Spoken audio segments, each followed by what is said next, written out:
My name is Emil Liu. I'm a medical oncologist. I'm here at the 2015 annual meeting of the American Association for Cancer Research, or AACR. I'm honored to be here today with Jeri Francoeur from Florida.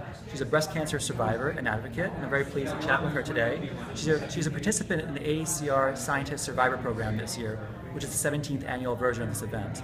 Jeri, can you tell us a little bit about when you were diagnosed and how it went about and your work in advocacy?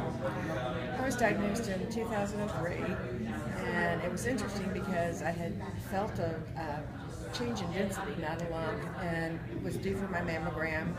Went in, it was negative, but the radiologist was a friend of mine, and I kept saying, there's something there. Did an ultrasound, sat in her office for 4 hours with her coming in saying, I won't let anything happen to you.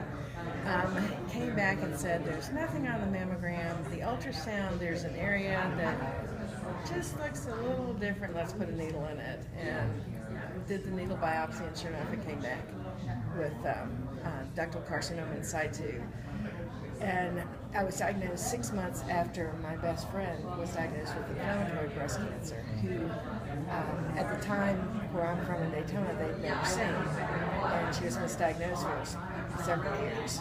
And then when they finally found out, I got her into a clinical trial at NCI.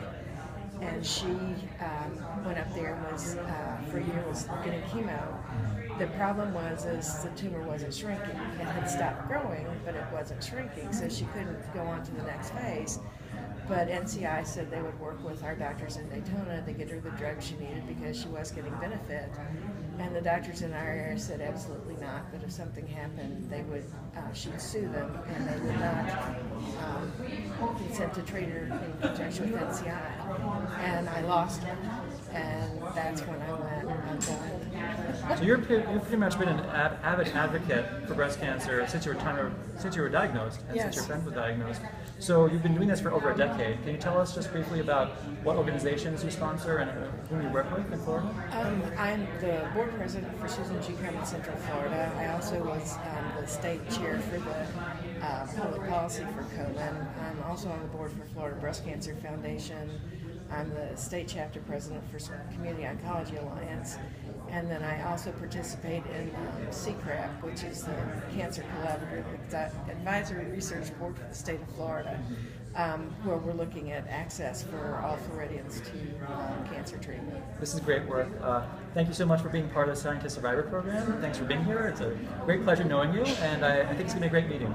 Thank you.